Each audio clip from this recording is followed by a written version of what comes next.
Here comes Marner. Drops it. Tavares shot, scores! Kick, corner. That was beautiful. Wide open. Love that announcing. All right, good day for Toronto sports. Of course, the Leafs punch their ticket to the playoffs, and the Raptors take their division again.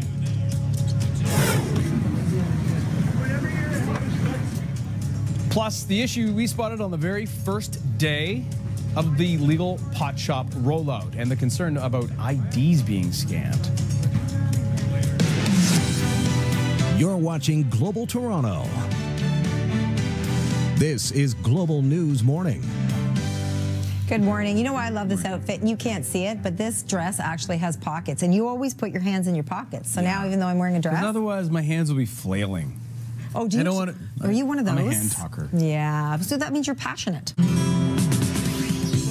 Today on the morning show, collagen in your cereal, unlocking the secrets of youthful-looking skin, and misfit to changemaker. An entrepreneur reveals his secrets for success.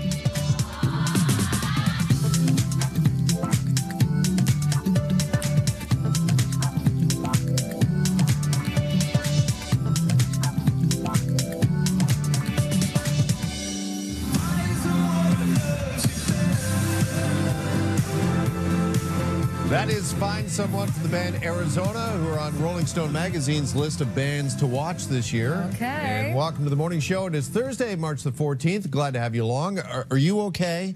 I think so. Okay. Is everybody doing all right after, like, the entire world was affected yesterday by social media going down, like Instagram, Facebook, none of it was accessible. So people all of a sudden were going out, opening windows, going for walks, saying hello to neighbors. Talking to each other. It was incredible. It was such a throwback yesterday. I guess it was about a 14-hour worldwide outage in total. But honestly, it didn't affect me, Jeff, and I don't know if I should be worried about this. You're watching Global Toronto. This is Global News at Noon. The King Street pilot project could be permanent. The new report and the upcoming vote to decide. We're live this afternoon outside the Newmarket Courthouse after one of the suspects in last month's violent kidnapping turns himself in. Good afternoon, I'm Farah Nasser, and that is where we begin this noon hour. It was a kidnapping that gripped the city last month. A Chinese national living in Markham forced into a van in his own parking garage.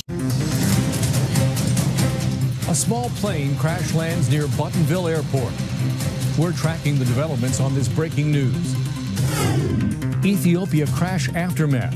Much of the world has decided to ground or ban the Boeing 737 MAX 8, but not Canada. We want to, as I say, try to get as much information as possible before we make that decision. We asked passengers at Pearson if they're concerned. Queen's Park moves to ban cell phones in classrooms. I think it's a bad idea because, like, sometimes we need to use them. I feel like students will, like, have more concentration in class. The purpose behind the ban and the reaction.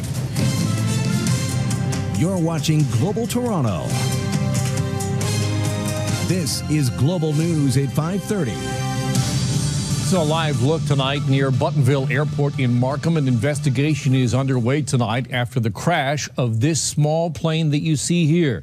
We're live at the scene with the very latest. Thank you for joining us. I'm Alan Carter. And I'm Farah Nasser. A very scary scene north of the city today as a small plane plunged to the ground. And a historic day here in the province. Legal pot shops now open for business. This scene unthinkable just a couple of years ago. And now, well, there's another piece of history being made today. Full details on that straight ahead. You're watching Global Toronto. This is Global News at 5:30. Thank you for joining us. I'm Alan Carter. And I'm Farah Nasser. It's a day some thought would never happen. We're talking about brick and mortar stores now legally selling marijuana in the province of Ontario. This is Global Toronto.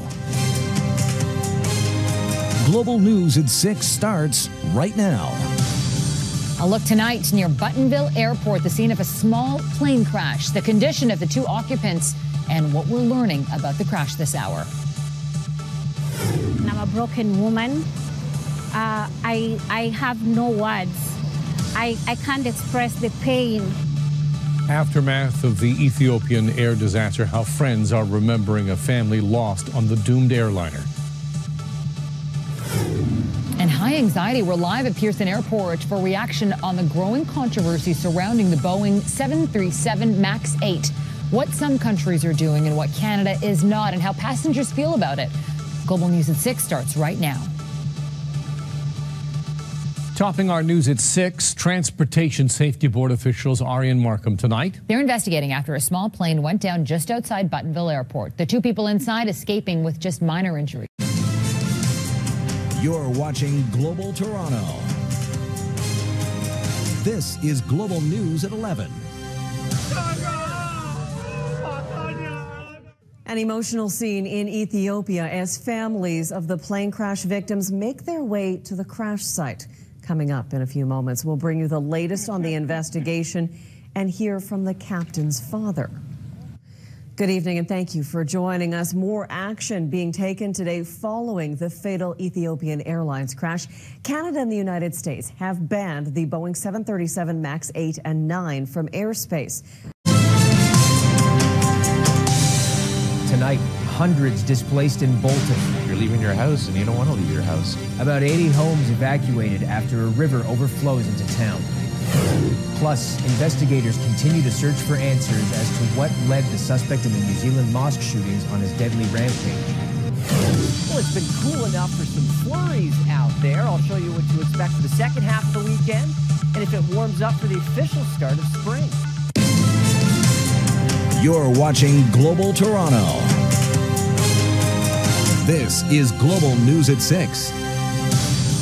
Good evening. Thanks for joining us. I'm Mark Carcassole. Warmer weather has meant disaster for a community in Caledon after the Humber River burst its banks, flooding homes in Bolton. Tonight, a shooting on the Danforth. As many as 10 people have reportedly been wounded as shots ring out. Hundreds of white helmets rescued from Syria in the middle of the night. A look at Canada's role. Heavy rain earlier today across the province. More scattered showers at this hour, but more active weather this week. Your full forecast details are coming up. You're watching Global Toronto. This is Global News at 11. Good evening. Thanks for joining us. I'm Mark Carcassole, and we start with breaking news. Toronto police are on the scene of a mass shooting in the city's East End. Early indications are that there are multiple injuries, possibly as many as 10 people. The shooting happened just after 10 on Danforth near Logan. There is no word yet on the extent of the injuries, but there are unconfirmed reports that there have been fatalities. Again, police have not yet confirmed that information. They do say they have control of the scene, and more details will be forthcoming. Toronto police are also investigating after a lawn sign featuring a Holocaust survivor was vandalized. The word Achtung was sprayed on this sign. According to police, it's considered a suspicious incident and vandalism, but it's not being treated as a hate crime. Mayor John Tory spoke about the incident today. It's important for leaders of the community to come and say this is not Toronto, and that we have to, as one of those moments where you have to say we're going to show up and we're going to speak up and say that this kind of thing can't be tolerated, that you have to use whatever resources you have on the part of the police to investigate and to try to bring people to justice. Welcome to Focus, the show that will never withdraw from consideration. From downtown Toronto, this is Focus Ontario with Alan Carter. Just when you thought national political news would take all the oxygen in the room, boom goes the Queen's Park dynamite. Ron Taverner withdraws his name for consideration as the next commissioner of the OPP after months of controversy around the Premier's preferred candidate. We have analysis from our Queen's Park panel. Rob Benzie and Allison Jones are with us.